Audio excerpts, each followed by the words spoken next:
할렐루야. 네, 먼저 이 시간에도 하나님을 예배한 우리 성도들에게 오늘 함께 나누게 될 에바브로디도가 받았던 그 주님의 은혜가 여러분의 삶에도 꼭 함께 할 수 있기를 주의 이름으로 축원합니다. 오늘은 함께 보셨던 것처럼 성경 인물 시리즈 96번째 시간입니다.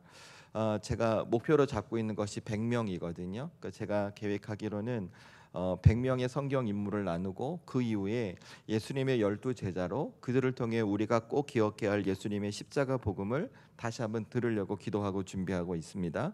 아무튼 오늘은 그 시간 중에 96번째 함께 읽으신 빌립보서 말씀에 등장하는 에바브로디도라는 사람에 대해서 함께 나누려고 합니다. 제가 설교 제목을 지금 보시고 있는 것처럼 에바브로디도 하나님께 존귀히 여김을 받았던 인생이라고 정했습니다. 저는 우리 살아가는 성도들의 삶도 여러분의 인생을 하나님께서 존귀히 여기시는 인생이 되셨으면 좋겠습니다. 그래서 오늘 에바브로디도의 삶을 이 사람에 대해서 나누게 될 텐데요.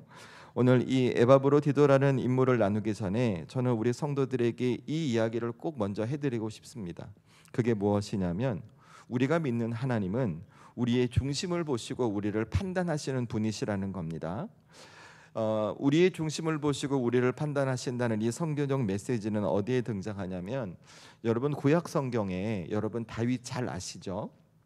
그 다윗이 이스라엘의 두 번째 왕으로 기름 부음 받는 순간 하나님께서 사무엘에게 주신 말씀입니다.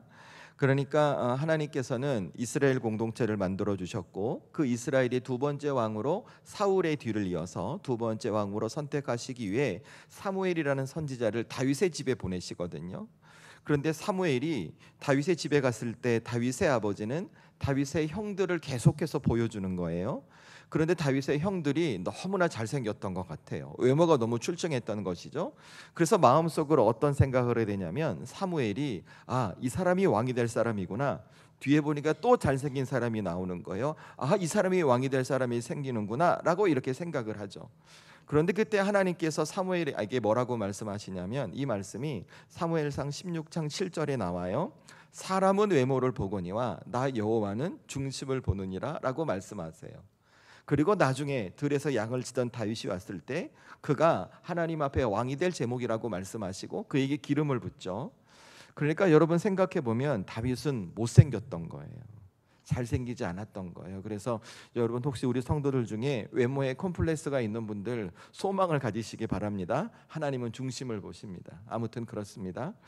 어쨌든 다윗이라는 사람은 외모와 비교해 볼 때 그 마음과 심령 중심에 하나님께서 원하시는 바른 믿음, 옳은 신앙을 갖고 있었던 사람이라는 것이죠. 오늘도 같은 이야기를 하게 될 텐데요. 저는 우리 사랑하는 성도들이 하나님께서 우리의 중심을 보시고 우리를 판단하신다는 이 성경적 진리가 이 땅을 살아가는 저와 여러분의 믿음과 삶에, 신앙의 삶에 매우 중요하다고 말씀드리고 싶어요. 왜 그러냐면 여러분 우리가 살아가는 이 세상을 한번 잘 생각해 보세요. 누군가를 평가하고 누군가를 설명할 때 어떻게 설명하고 어떻게 평가합니까? 보통은 그가 무엇을 갖고 있느냐로 결정을 해요. 그가 갖고 있던 것으로 어떤 것을 했느냐고, 그러니까 그가 외적으로 보여지고 무엇인가 좋은 것이 드러날 때 그것이 좋은 모습이면 좋은 것으로 평가합니다. 그러니까 어떤 일들이 생기냐면 우리 교회 청년들도 있지만 젊은 청년들이 꼭 중요하게 여기는 것이 세상에서 흔히 말하는 스펙이에요. 학벌, 외모, 조건, 형편, 가문. 그 안에 그의 마음의 중심에 그 삶의 중심에 무엇이 세워져 있고 무엇을 바탕으로 어떤 가치의 삶을 살아가고 싶어 하는지 그 내면을 크게 중요 여기지 않는다는 것이죠. 그 때문에 우리에게 뭐라고 얘기하냐면 세상은 끊임없이 말하는 거예요. 이 세상에서 너희가 잘 살고 싶으면 그들이 갖고 있지 않는 특별한 외적인 조건을 갖고 있어야 한다고 말하죠. 저는 이 내용을 보면서 물론 세상이니까 그럴 수 있다고 쳐요. 세상이니까 외적인 것에 집중하고 그들이 갖고 있지 않은 특별한 것을 갖고 있는 것이 좋다고 얼마든지 말할 수 있다고 생각합니다. 세상이니까요. 그런데 문제가 무엇이냐면 참 안타까운 것은 예수님을 구주로 영접하고 하나님의 자녀로 이 땅을 살아가는 이 하나님의 자녀들 중 일부는 세상이 말하고 있는 어떤 외적인 기준과 조건을 갖고 교회를 지켜가고 우리의 믿음과 신앙을 평가하려고 한다는 것입니다. 그러니까 그들의 논리에 의하면 교회는 어떤 곳이 되어야 되는가? 누가 봐도 화려하게 커야 되는 거예요. 화려한 건물이 있어야 되고 특별한 조직이 있어야 하고 많은 사람들이 모여야 하고 세상 사람들이 견줄 수 없는 어떤 것을 갖고 있어야 한다는 것이죠. 그 교회를 지켜가는 하나님을 신앙하는 믿음의 사람들은 그들의 삶의 세상이 말하는 외적인 성경, 그러니까 물질에 복받고 자녀가 잘 되고 건강하고 어떤 조건을 갖고 있어야만 그들이 하나님 앞에 바른 믿음과 신앙을 갖고 있다고 평가하는 것이죠. 그래서 저는 그거 보면서 이런 생각이 들어요. 물론 저도 우리 사랑하는 성도들, 우리 자녀들, 우리 교회가 이 땅에서 세상에 인정하는 실력을 갖춘 능력 있는 그리스도인이 되기를 바랍니다. 그리고 우리 교회가 하나님 앞에 맡겨진 사명을 잘 감당할 수 있도록 그 세우신 목적대로 풍성을 누리기를 바라죠. 하지만 그 모든 것보다 우리에게 가장 우선되어야 할 것이 무엇이냐면 주님의 몸된 교회를 지켜가는 성도들이, 그리고 이 교회가 세상에서 말하는 외적인 조건이 먼저일 수 없다는 것입니다. 예수님께서 원하시는 정말 참된 주님의 몸된 교회가 되고 하나님께서 원하시는 참된 성도의 삶이 되기 위해서 교회 중심에, 교회를 지켜가는 성도 한 사람 한 사람 중심에 하나님께서 원하시는 바른 가치, 삶의 중심을 잘 세워놓은 것이 우선 되어야 한다는 것이죠. 그것을 어떻게 설명드릴 수 있냐면 이런 거예요. 우리가 더 많이 커지고 화려해지기보다 지금 먼저 우리에게 주신 것에 감사하고 만족하며 우리가 가진 것을 나누고 섬기며 베풀며 살아가는 믿음의 공동체, 우리를 통해 예수님의 십자가와 사랑과 하나님의 긍휼의 은혜가 이 세상에 흘러가는 축복의 통로가 될 수 있도록 우리의 삶이 그렇게 변화되어야 하고 우리 교회 사역이 그렇게 될 수 있도록 우리가 만들어가는 것이죠. 그래서 우리 하나님은 우리가 그렇게 살아간다면 어떤 은혜를 주실까? 어쩌면 우리가 세상에서 볼 때 화려하진 않을 수 있을 것 같아요. 세상에 볼 때 어려운 삶을 살아갈 수 있을지도 몰라요. 하지만 중요한 것은 하나님은 우리 교회를 통해, 그리고 우리 살아가는 성도들을 통해 이 땅에 더 많은 사람들이 예수님의 십자가 사랑을 경험하고 하나님의 은혜를 경험하는 복된 축복의 통로로 저와 여러분의 인생을 사용하시고 우리 교회를 사용해 가시지 않을까요? 저는 그렇게 하나님께서 만들어 가시리라 믿습니다. 저는 그래서 먼저 이 아침에 오늘 이 에바브로디도의 삶을 함께 나누기 전에 우리 교회와 우리 성도들의 삶의 중심에 하나님께서 원하시는 바름과 옳음을 세워갈 수 있는 이 지혜가 임하기를 주의 이름으로 축원합니다. 여러분, 이렇게 살아갈 때 우리는 절대 실패하지 않을 거예요. 세상에서 볼 때 조금은 더디가는 모습이 보여지고 세상에서 볼 때 돌아가는 모습이 할지라도 그 더디가고 돌아가는 모습에 하나님께서 동행하시기에 다른 사람이 경험할 수 없고 세상이 누릴 수 없는 하나님의 은혜가 꼭 함께할 줄로 믿습니다. 저는 제가 왜 이 말씀을 드렸는가? 오늘 그 하나님의 은혜를 경험한 사람이 누구냐면 바로 이 에바브로디도라는 사람이 그랬기 때문에 그래요. 여러분, 오늘 에바브로디도를 한번 잘 생각해 보시면 좋겠어요. 제가 이제 말씀의 배경을 설명드리겠지만 이 에바브로디도라는 사람을 세상의 기준으로 보잖아요. 이 사람은 어쩌면 패배자예요. 어쩌면 실패자라고 말할 수 있는 거예요. 제가 오늘 성경을 처음에 딱 읽으면서 어떤 느낌을 받았냐면 이런 느낌을 받는 거예요. 사도 바울이 자신을 도왔던 에바브로디도를 그가 왔던 빌립보 교회로 돌려보내면서 편지를 써줘요. 그런데 그 편지의 내용이 무엇이냐면 이가 애쓰고 수고해서 칭찬하는 것이 아니라 마치 빌립보 교회 성도들이 바울의 편지를 받고 에바브로디도가 이렇게 고생하고 힘들었구나, 마치 에바브로디도를 변호하는 듯한 내용의 글이 오늘 말씀인 거예요. 여러분, 제가 그 이해를 돕기 위해서 말씀의 배경을 설명드리면 오늘 말씀의 내용은 이제 사도행전 28장 이후의 사건이에요. 사도 바울이 예수님을 만나고 그는 이방인의 사도로 부름을 받습니다. 그리고 사도 바울의 소원이 한 가지가 있었어요. 그게 무엇이냐면 그가 로마로 가서 복음을 전하는 거예요. 왜냐하면 당시에 모든 길은 로마로 통한다는 이야기가 있었거든요. 그러니까 바울이 가려고 하는 로마가 세계와 정치적 사회 문화의 중심지인 거예요. 그래서 바울이 그곳에서 복음을 전하면 로마가 갖고 있는 그런 사회적 문화적 배경을 갖고 예수님의 십자가 복음이 전 세계로 나갈 수 있다고 생각했던 것이죠. 그래서 바울은 로마를 가고 싶어 했어요. 그리고 로마에 가게 됐어요. 그런데 문제는 이 로마에 간 바울이 자유의 마음으로 복음을 전한 것이 아니라 감옥에 갇히게 된 거예요. 그리고 이 감옥에 갇혔다는 바울의 소식을 누가 듣게 되냐면 빌립보 교회 성도들이 듣게 돼요. 그리고 한 사람을 보냅니다. 감옥에 갇힌 바울의 옥바르지를 하기 위해서 한 사람을 보내게 되는데 그 사람이 누구냐면 오늘 말씀의 주인공인 에바브로디도인 거예요. 왜냐하면 여러분 당시 감옥은 지금 시대 감옥과 달라요. 지금은 우리 교도소 가면 저도 한번 과거에 이렇게 어떤 분을 면회간 일이 있지만 먹을 거 주고 밥 먹여주고 재워주고 사회 나가서 더 이상 문제 일으키지 말라고 기술도 가르쳐주고 잘 보호하거든요. 당시 감옥은 그렇지 않아요. 감옥에 가둬주고 정말 생명을 이어갈 수 있는 조금의 음식만 주는 거예요. 먹고 마시고 사는 문제는 알아서 다 해결해야 되는 거예요. 그래서 뒤에서 누가 도와주지 않으면 감옥에 갇힌 사람은 형기를 제대로 마치지 못하고 그냥 거기서 삶이 끝나버릴지도 모르는 거예요. 그래서 누가 보내냐면 빌립보 교회 성도들이 이런 처지를 알고 감옥에 갇힌 바울을 옥발하기 위해서 이 에바브로디도라는 사람을 바울에게 보내게 된 것이죠. 그런데 여기서 또 문제가 생겨요. 이 빌립보 교회 성도들이 감옥에 갇힌 바울을 옥바라지하기 위해서 보냈는데 이 바울을 옥바라지하기 위해서 온 이 에바브로디도가 오늘 성경에 보니까 죽을 병에 걸렸다는 거예요.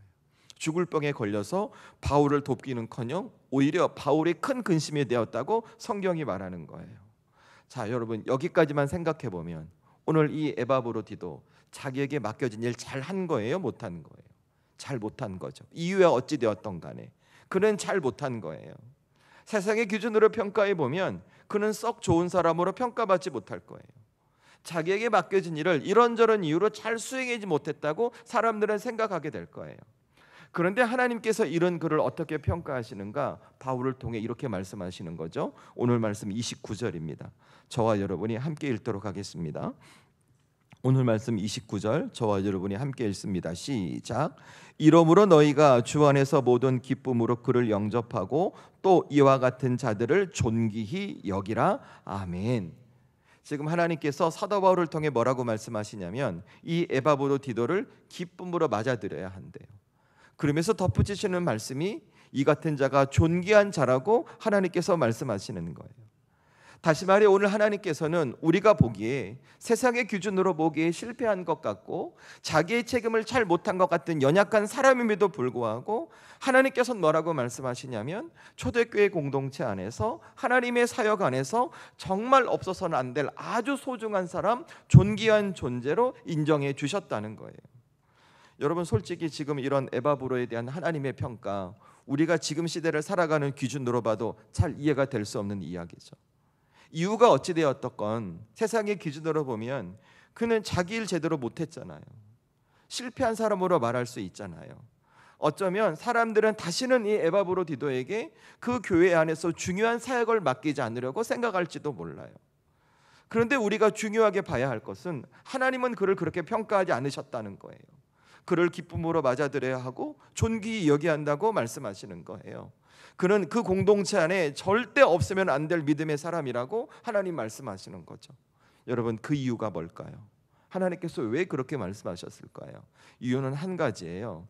하나님께서는 이 세상이 바라보는 기준과 하나님의 기준이 다르기 때문에 그래요.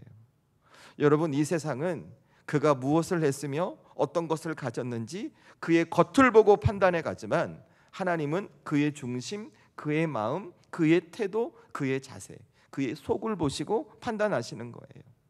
그래서 오늘 에바브로디도는 어쩌면 세상을 보기에 약한 사람이에요. 부족한 사람이에요. 능력이 없는 사람인 것이죠. 그러나 하나님 보시기엔 그의 속에 오름이 서 있고 하나님의 바르시는 바림이 서 있었기 때문에 그를 존귀한 자로 여기실 수밖에 없었다는 거예요. 그를 인정해 주셨던 것이죠. 저는 오늘 이 에바브로디도를 보면서 우리 사랑하는 성도들도 하나님 앞에 이렇게 존귀한 자로 인정받으셨으면 좋겠어요. 왜냐하면 우리가 하나님 앞에 존귀한 자로 인정받잖아요. 세상에서 우리의 모습이 실패한 것처럼 보일지도 몰라요. 그러나 우리 인생의 끝은 절대 실패하지 않기 때문에 그래요.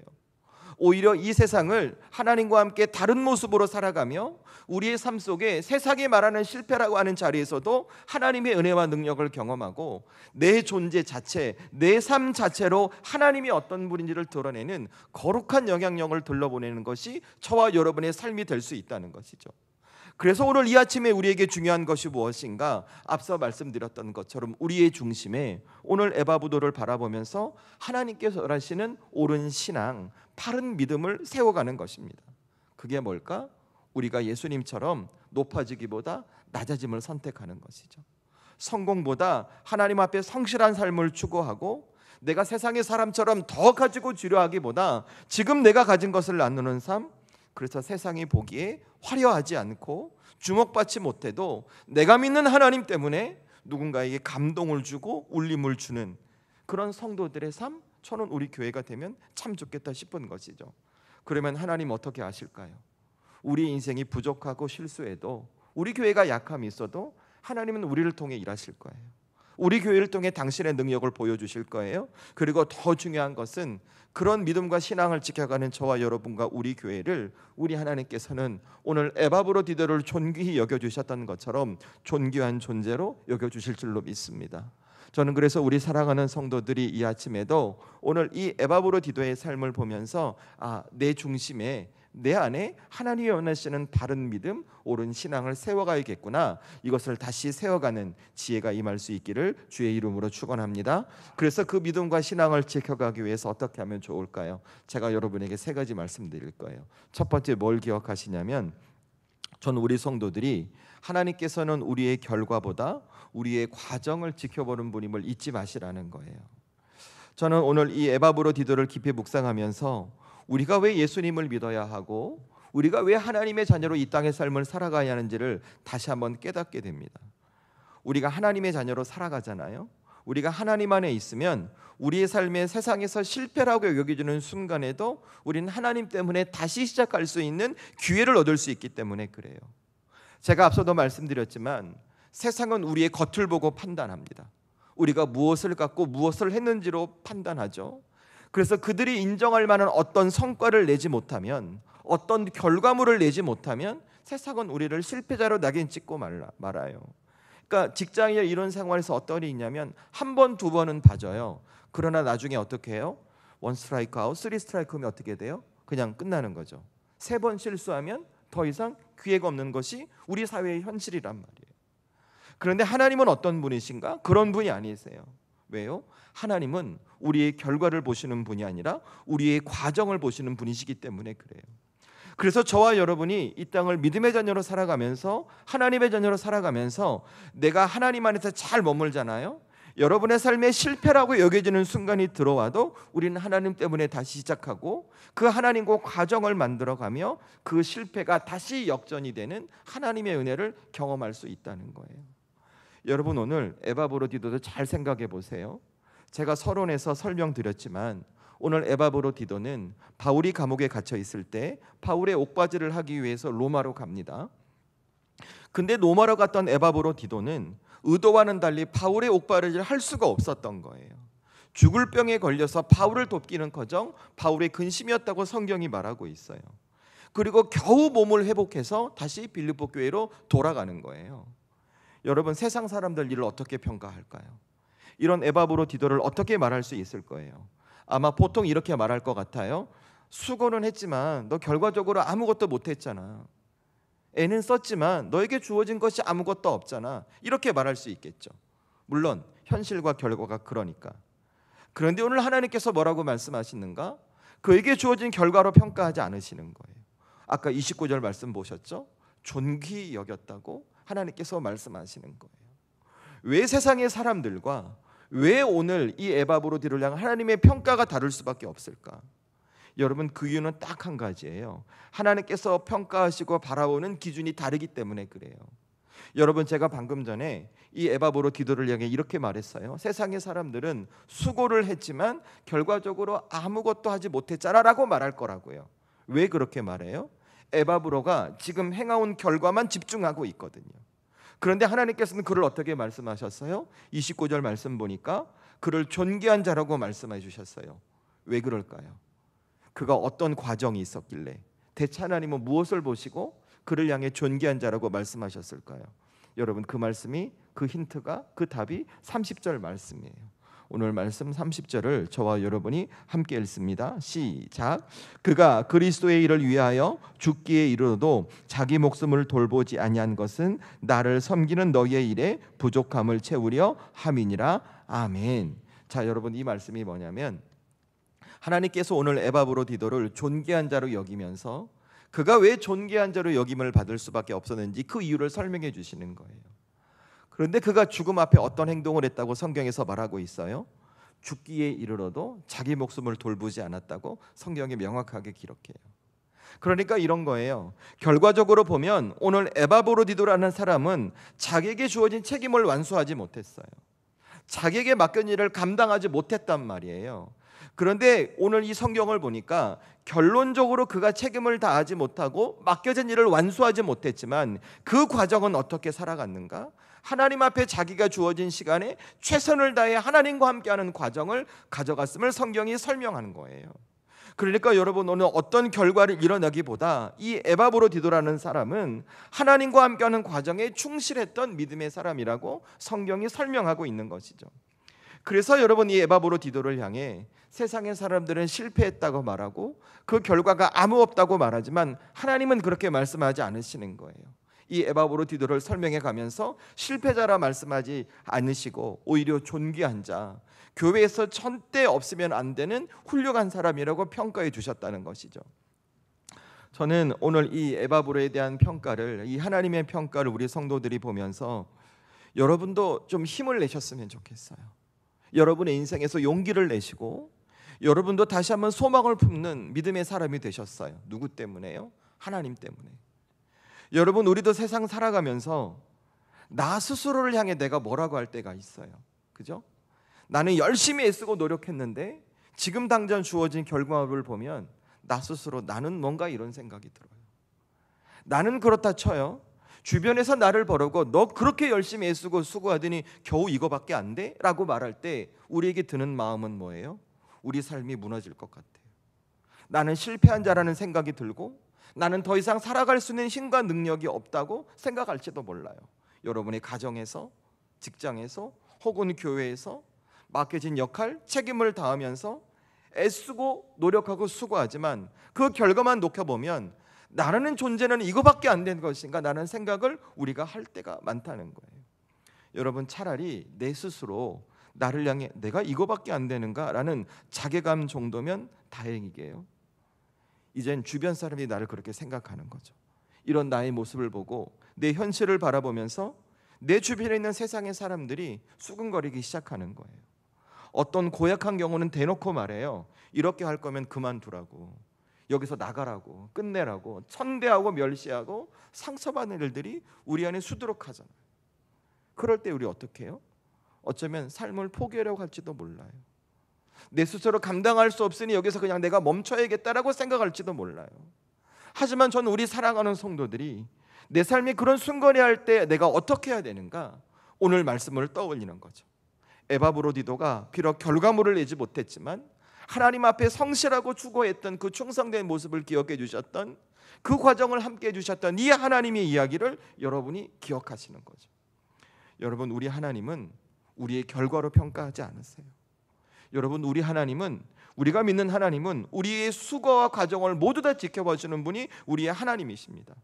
그래서 저와 여러분이 세상을 살아가면서 세상은 어떤 우리 삶의 결과와 성과로 판단하시지만 하나님께서는 우리의 과정, 우리의 수고, 우리의 눈물, 우리의 헌신, 우리의 순종을 보시는 분임을 여러분이 믿고 다시 한번 하나님 앞에 믿음 지키고 신앙 지키며 살아가시라는 거예요. 그럴 때 우리 하나님은 어떻게 말씀하실까? 세상 사람들이 다 손가락질하고 세상이 다 우리를 향해 실패자라고 말한다 할지라도 하나님 우리를 그렇게 평가하지 않으시는 거예요. 아니라고, 너는 존귀한 자라고, 너는 너희 가정에, 이 교회 안에, 네 인생 속에 정말 훌륭하고 복된 자라고 말씀해 주시며, 저는 우리 사랑하는 성들이 다시 한번 하나님의 은혜를 경험할 줄로 믿습니다.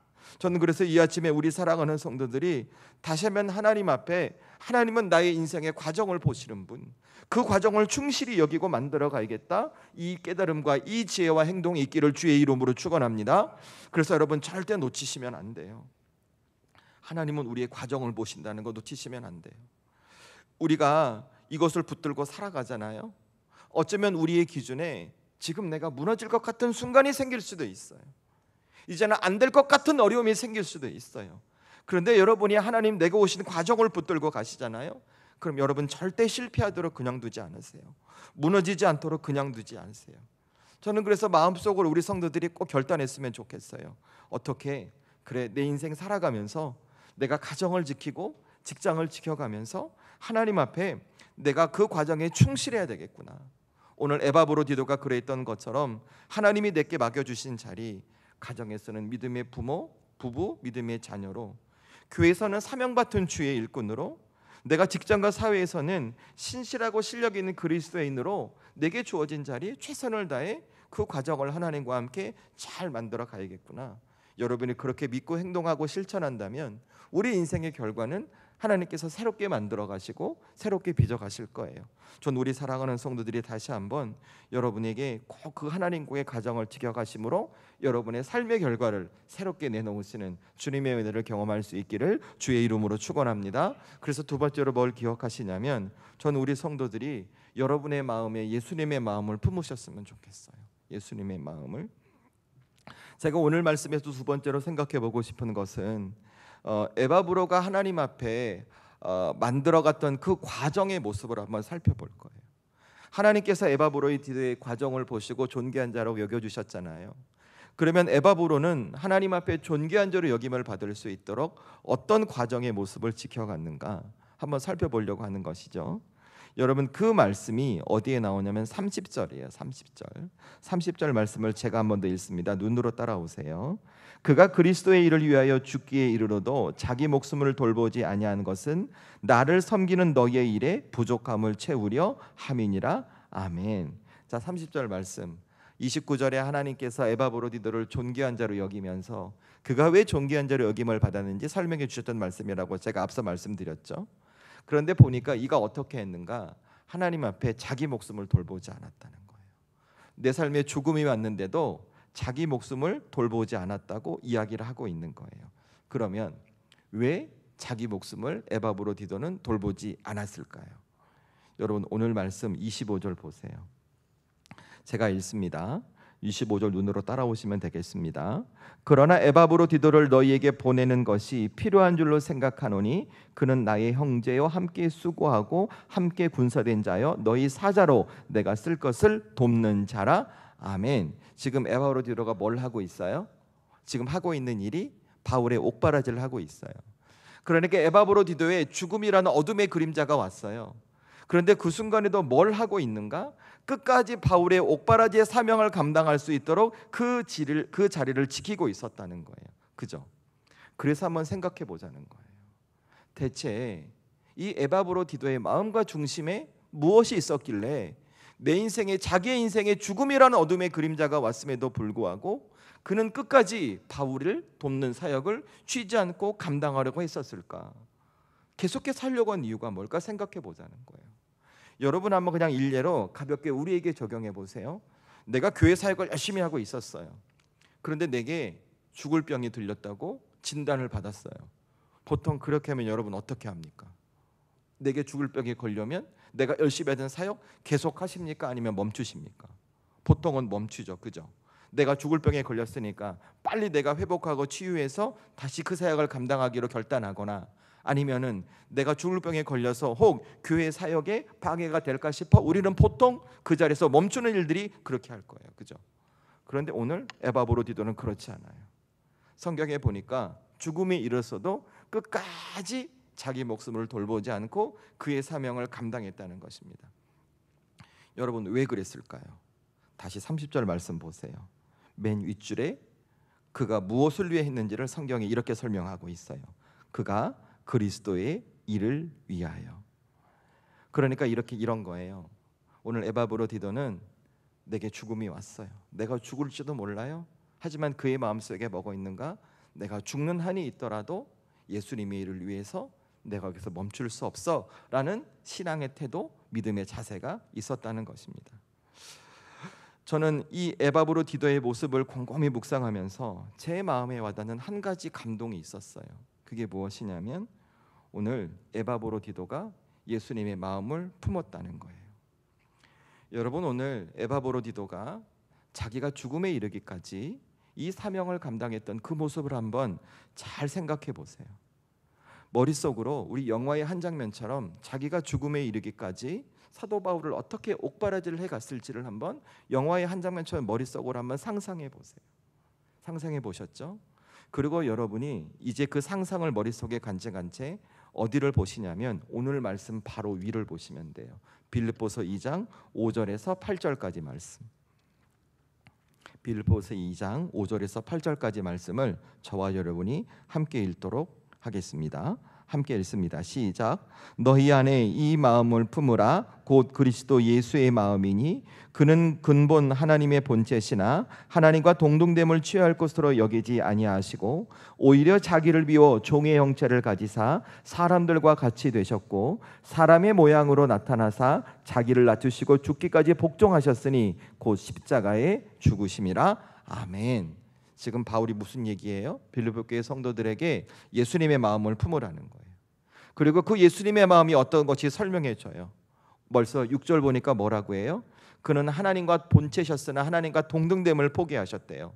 다시 말해 예수님은 자기의 지위, 자기의 자를 포기하는 비우신 마음을 갖고 계셨다는 거예요. 여러분 7절도 보세요. 오늘 예수님은 하나님의 모습을 포기하시고 종의 형체, 즉 육신의 옷을 입고 이 땅에 오셔서 자기를 철저하게 낮추신 십자가를 감당하셨답니다. 또 8절도 뭐라고 있어요? 하나님의 뜻대로 사람을 구원하시기 위해 십자가의 자신을 온전히 내어드린 순종의 마음이 예수님의 마음이라는 겁니다. 자, 이 세 가지 말씀드렸던 예수님의 모습과 예수님의 마음과 우리가 앞에서 봤던 에바브로디도의 마음, 그 모습을 한번 잘 비교해 보세요. 잘 비교해 보시면 사명을 감당하는 모습은 달라요. 그런데 본질은 같아요. 에바브로디도도 죽음 앞에 자기를 비워냈어요. 자기를 낮췄어요. 맡겨진 사명에 끝까지 순종하는 하나님의 사람이었다는 것입니다. 그래서 하나님은 이런 에바브로디도가 함께했던 하나님과 함께했던 과정을 보시고 하나님께서는 그를 존귀한 자로 여기실 수밖에 없었던 것이죠. 결론적으로 에바브로디도는 그의 마음에 예수님의 마음을 품고 있었던 거예요. 저는 우리 살아가는 성도들도 이 예수님의 마음을 품으셨으면 좋겠어요. 그것은 어려운 게 아니에요. 여러분에게 맡겨주신 그 삶과 사역의 자리를 하나님께서 내게 특별히 맡기신 삶과 사역이라고 생각하며 여러분의 삶을 살아가시라는 거예요. 여러분 오늘 에바브로디도가 그랬어요. 그는 바울의 옥발하지 않은 일, 생각해보면 거칠고 힘들고 어려운 일이잖아요. 그런데 그의 마음의 태도는 뭐였냐면 이것은 하나님께서 내게 특별히 맡겨주신 사명이야 라고 생각하고 그 일을 감당했던 것입니다. 그래서 그는 경험했던 거예요. 자신의 헌신과 수고를 다른 일로 만들어 가시는 하나님의 은혜를 경험할 수 있었던 것이죠. 저는 우리 살아가는 성도들의 삶이 이랬으면 좋겠어요. 우리 어쩌면 지금 마음속에 이런 마음이 있을지 몰라요. 여러분의 가정이나 직장에서 혹은 교회에서 어떤 사역을 감당하고 지켜간 그 일을 하면서 너무 힘들다. 내가 이래서 되나? 의미 없다. 이거 꼭 해야만 하나라고 포기하고 싶은 생각이 들지도 몰라요. 그런데 저는 우리 성도들이 그렇지 않으셨으면 좋겠어요. 오늘 에바브로디도가 그랬던 것처럼 다시 내게 맡겨주신 이 사명 사역의 자리를 믿음으로 붙드는 거예요. 하나님 내게 주신 거라고 생각하는 거예요. 그리고 그 일을 하나님 앞에 기도하며 자꾸 하나님 안에서 감당해 가는 것이죠. 그럴 때 우리에게 주어진 은혜가 무엇일까? 여러분이 일이라고 했던 것이 하나님의 은혜를 불러오는 도구가 될 수 있다는 거예요. 여러분이 지켜가는 그 자리가 하나님께서 나를 통해 새로운 것을 세워가시는 사명의 자리로 바꿔가실 수 있다는 거예요. 그러니까 내가 그 일을 할 때 주어지는 결론은 나를 통해 선한 영향이 흘러가서 내가 속해 있는 공동체, 그것이 가정이든 그것이 직장이든 그것이 교회이든 하나님의 새롭게 빚어가시는 주님의 능력이 여러분의 헌신과 수고를 통해 일어날 수 있다는 것이죠.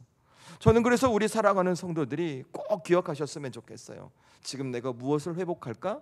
다시 예수님의 마음을 품는 겁니다. 나를 비우고 내가 낮아지고 순종함으로 나를 통해 우리 주님께서 일해 하실 수 있도록, 그렇게 변화시켜 가실 수 있도록 주님의 능력을 사모하는 것이죠. 전 우리 살아가는 성도들에게 이 믿음의 지혜가 있기를 주의 이름으로 축원합니다. 여러분, 그러니 혹 힘들고 어려우셔도 전 우리 성도들이 다시 예수님의 마음을 품고 여러분이 감당해야 할 그 자리로 다시 돌아가셨으면 좋겠어요. 그리고 말없이 묵묵히 우리의 삶을 하나님 앞에 은혜로 믿음으로 잘 감당해 가시는 거죠. 그럴 때 우리 주님은 저와 여러분의 삶을 기억하시고 우리를 정말 존귀한 존재로 여겨주시면서 누군가에게 어떤 공동체에게 선한 영향력을 줄 수 있는 믿음의 삶으로 새롭게 세워가실 것입니다. 이 주님의 은혜가 우리 성도들에게 있기를 주의 이름으로 축원합니다. 그래서 마지막 세 번째로 하나님은 절대 여러분을 포기하지 않는 분이심을 꼭 기억하셨으면 좋겠어요. 여러분, 오늘 제가 마지막으로 오늘 말씀에서 생각해 보고 싶은 것은 에바브로디도가 죽음의 문턱까지 갔다 다시 살아났다고 성경이 말하잖아요. 그죠? 그 이유가 뭘까요? 여러분, 우리가 성경을 언뜻 보면 에바브로가 죽음의 문턱에서 다시 살아나게 된 이유가 뭘까? 그가 하나님 앞에 예수님의 마음을 품고 그가 하나님 앞에 성실하게 사명을 감당했기 때문이라고 생각할 수 있겠어요. 물론 틀린 얘기는 아니에요. 그런데 오늘 성경을 잘 보면 에바브로디도가 죽음의 문턱에서 다시 살아나는 이유를 성경에서 명확하게 설명해요. 그게 뭐냐면 하나님 때문이에요. 하나님 때문에. 여러분, 오늘 말씀 27절 보세요. 27절 말씀 함께 읽습니다. 시작. 그가 병들어 죽게 되었으나 하나님이 그를 긍휼히 여기셨고 그뿐 아니라 또 나를 긍휼히 여기사 내 근심 위에 근심을 면하게 하셨느니라. 아멘. 자, 이 말씀에서 첫 번째 줄, 두 번째 줄만 보세요. 제가 다시 읽을게요. 그가 병들어 죽게 되었으나 하나님이 그를 긍휼히 여기셨고, 아멘 돼 있죠. 여러분, 오늘 에바브로디도가 살아난 이유가 뭐예요? 성경을 보니까 하나님께서 긍휼히 여기셨기 때문이에요. 여러분, 긍휼의 의미가 뭐예요? 어떤 조건이나 어떤 이유 없이 그에게 일방적으로 베풀어지는 하나님의 은혜와 선택을 긍휼이라고 말할 수 있죠.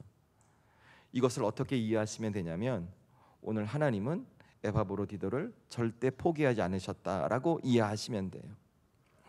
성경을 다시 올라가서 살펴보시면 오늘 에바브로디도는 죽음에 이를 만큼 큰 위기가 그의 삶에 찾아왔어요. 그래서 그는 그의 사명의 자리에서 멈출 수밖에 없었어요. 그런데 그때 반전이 일어나요.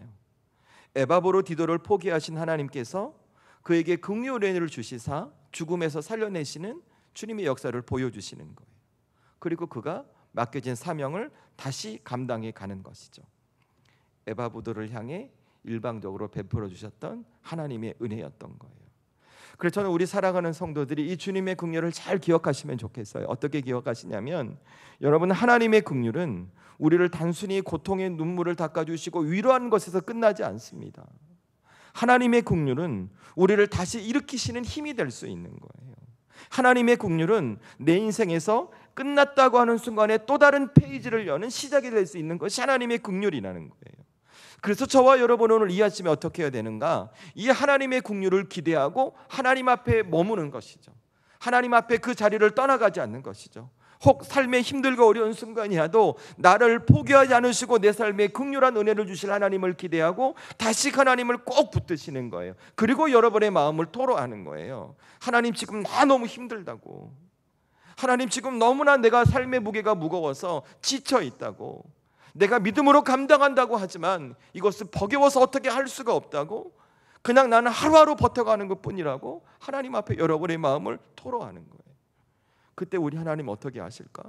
여러분의 마음과 심령에 하나님의 음성을 주실 거예요. 내가 너를 포기하지 않았다고. 오늘 에바브로디를 붙들었던 것처럼 너도 내가 붙들고 있고 너의 삶에도 이 긍휼의 은혜를 줄 거라고 하나님 말씀하실 거예요. 저는 그래서 우리 살아가는 성도들이 오늘 이 에바브로디도를 보면서 하나님은 나를 포기하지 않으셨구나.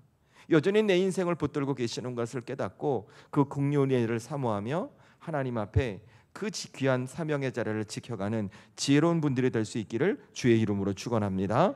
제가 오늘 이 에바브로디도를 이렇게 긍휼을 주신 하나님을 묵상하며 또 이런 감동도 오는 거예요. 그게 무엇이냐면 하나님께서 진짜 에바브로디도에게 긍휼을 베푸신 것이 무엇일까를 생각해 보면 하나님께서 이 에바브로디도를 통해 하실 일이 남아 있는 거예요. 에바브로디도 입장에서 보면 아직 그가 그의 인생 속에서 감당해야 할 사명이 남아 있다는 것이죠. 바울을 계속 도와야 하고 그 초대교회 빌립보 교회를 섬기면서 하나님의 영광을 드러내는 사명이 그에게 남아 있는 것이죠. 그래서 하나님은 에바브로디도에게 긍휼의 은혜를 주실 수밖에 없었겠구나라는 생각이 드는 것입니다. 여러분, 이것은 저와 여러분도 마찬가지예요. 생각해 보면 하나님은 우리의 가정에 나를 통해 해야 하실 일이 있어요. 하나님은 우리 교회에 여러분을 통해 하셔야 될 일이 있어요. 하나님은 이 땅 가운데 여러분을 통해 당신께서 이루고자 하는 목적이 있어요. 다시 말해 여러분에게 여러분의 가정에서 여러분의 가족들에게 구원의 은혜를 흘러보낼 사명이 남아 있다는 거예요. 여러분이 지금 우리가 속해 있는 주님의 몸된 우리 교회 공동체 안에서도 여러분이 붙들고 지켜갈 섬김의 사명이 있다는 것이죠. 더 중요한 것은 여러분이 살아가는 이 세상의 삶에서도 여러분이 구원해 주시는 그 십자가 은혜를 흘러보내야 할 믿음의 사명이 남아 있다는 거예요. 그래서 우리가 어떻게 살아가야 될까? 하나님께서 내 인생에 긍휼을 주실 수밖에 없음을 확신하며 살아가시라는 거예요. 여러분 꼭 그렇게 살아가시기 바랍니다. 그럴 때 우리 하나님 우리를 어떻게 만들어 주실까? 오늘 에바브로디도를 존귀한 자로 여겨 주셨던 것처럼 저와 여러분을 존귀한 자로 여겨 주시는 은혜를 주실 줄로 믿습니다. 우리 사랑하는 성도들의 삶에 이 주님의 은혜가 꼭 함께 할 수 있기를 주의 이름으로 축원합니다. 여러분 말씀을 마무리하겠습니다.